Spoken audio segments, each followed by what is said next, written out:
I love playing spellcasters, and one of the things I love about playing spellcasters is pretending I can actually do magic. And sometimes spellcasting can start to feel a bit mechanical if you're just saying, I cast fireball, and then roll for it. So how can you personalize spellcasting to your individual character and breathe life into that spellcasting? Well, I'm going to go over ways to do that.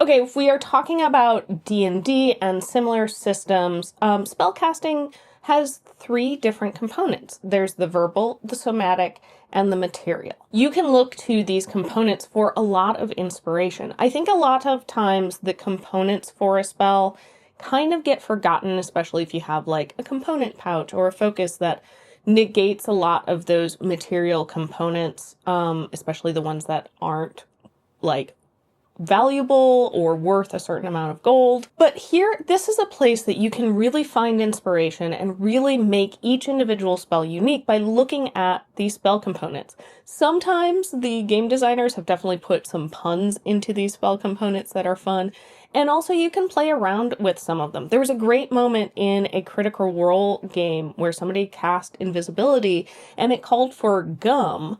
Probably thinking more so like gum from a tree, but they said they popped in a, stick of gum into their mouth, blew a bubble, and when the bubble popped, they were invisible. Like, that was a really cool moment, and it made the spell not just so mechanical, but it made it into a story. It fit with that particular character because they were very like bubbly and fun. So looking into some of these material components is a really great place to find inspiration and make these spells unique and make them feel real and not just mechanics. Also consider what the vocal and somatic components are for your individual character. I like to, when I'm playing a spellcaster and there is a vocal component to a spell, I like to come up with like a phrase or a word, whether it's in English or perhaps even in another language, maybe something I made up, that is tied to that spell. It's a quick thing, especially for like cantrips or lower level spells that maybe just have that vocal component. I can say that and then, say, okay, this is the spell that I'm casting.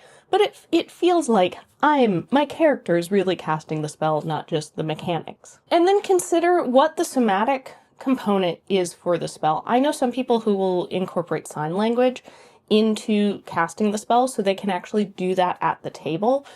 But also, what is your character? Like, if you're a bard, perhaps the somatic component is a little bit of a performance. Maybe it's some juggling or a dance. If you're a druid or something, maybe it has something to do with nature. You're, drawing out the shape of a bird as you cast fly. Now, if you are using a component pouch or focus to kind of streamline the rules and ignore a lot of those smaller material components, keep in mind, what is that focus? What is that material pouch? Perhaps describe it, or describe how your character uses that to cast the spells. Now, with the mechanic of vocal, somatic, and material, keep those in mind. Like, if you're gagged, you're not going to be able to cast a spell that has a vocal component. If you don't have the costly gemstone that you need to revive a character, you can't do it. So keep those in mind as well, just for the mechanics of the game. The easiest way I find to make the spells kind of come to life is add flavor to them. Instead of just saying, I cast fireball, describe how you use that ancient phrase and how you move this. This kind of ties a little bit into point 1, but utilize those components to kind of spark the scene, lay the scene for what is happening, and not only describing the components and how you use them to cast the spell, but then how does the spell actually come to life? What does it look like for your character? Now, you don't need to do an elaborate cast every single time you cast a spell.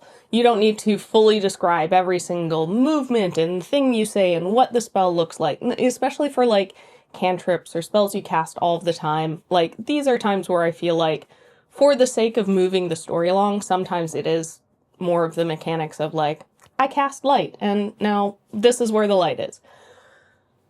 But I like to whenever there is a new spell, or if it's a very significant big spell, like one of your higher level spells or significant moment, use that time to elaborate and add some more flavor to how you were casting the spell.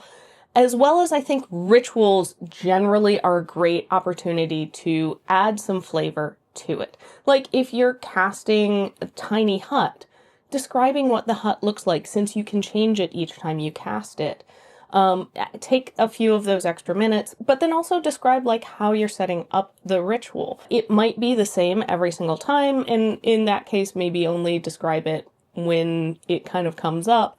But if it's something that perhaps it changes, or you're in a different environment, or you've slightly different materials that still fit the mechanics of the spell, those are great times to elaborate a little bit more, add a little bit of flavor into the casting.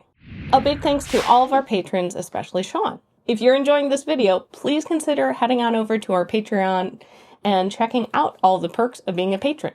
It's the best way to directly support us, besides subscribing. Okay, let's get back to the video. Use the components as story tools. So for this, one idea is to talk to your game master about looking for like enhanced components. If you have spells that call for a very specific item, especially if they're consumable items, perhaps you can talk to your game master about like, I would like the opportunity to have a few of these spells that maybe has a special component to it that we got on a quest. Like, hey, we, found a phoenix's nest. Can I get one of the phoenix feathers? And next time I cast a spell that requires consuming a feather, can it give a boost to that spell? I think this can be a cool moment to enhance the story and the environment and incorporate that into the mechanics, as well as I feel like it doesn't overpower the spells too much because they are consumable. So the players are going to have to it's not going to be every time they cast the spell. They're going to have to be selective about, when am I going to use this? And can save that for moments where that spell is going to have a big impact on the story. Or maybe their mentor has crafted some special focus or component for them that can give them a little bit of a boost when they need it. And game masters, I think if a player is using a special item, like a lock of hair from a loved one, some soil that they picked up from a very specific place, and they're taking the time to keep track of that stuff and then also describe it, reward those moments. Maybe they get a little bit of a boost or add inspiration to the role to help reward those creative storytelling moments. And hey, if the spell doesn't work, then it's an even bigger impact than just this spell didn't work, but it's it didn't work and the last lock of my loved one's hair is now gone. That creates a story within itself. My next tip is to customize spells. Now, this is definitely something you should work with your game master on, because you don't want to create something that's way overpowered or anything that breaks the in-game world or the rules of the game. You want to be playing fairly. But I think customizing spells is a really great way to make them unique to your character. For example, if I'm playing a warlock whose patron is ice and cold based, maybe I want to pick up Eldritch Blast, but or Chill Touch, which is necrotic damage and not cold damage, but instead I just changed the damage type. The damage amount, the dice all remain the same, but the damage type just shifts. I think that's a very easy thing to do that doesn't change the power of the spell too much, but it can make the spell fit the character a lot more, especially if there's not a equivalent spell at that level. And look, you can also create spells from scratch. 100% you need to work with your game master on this, because this is where things can really break the game. But if you really want to be able to do something and you can't find a spell to do that, you can create your own.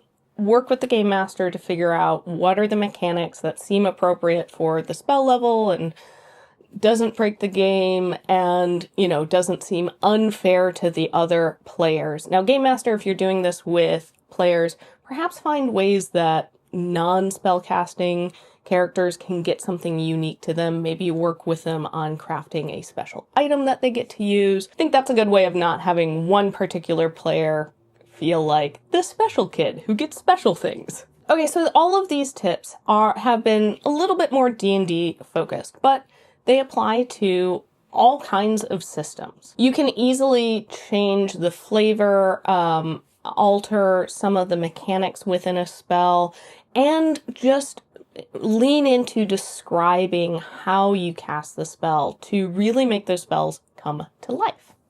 So I'd love to know, how do you like to handle spell casting? Are you purely mechanical, like I cast this and I roll it and it happens?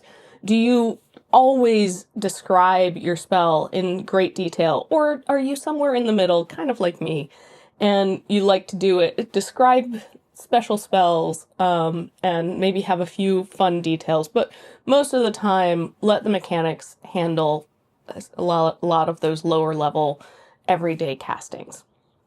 Let me know what you think down in the comments below. If you enjoyed this video, please make sure to subscribe, because we make videos here every week all about tabletop RPGs and our other geeky interests. Thank you for watching, and I'll see you next time on Roll for Initiative. Bye!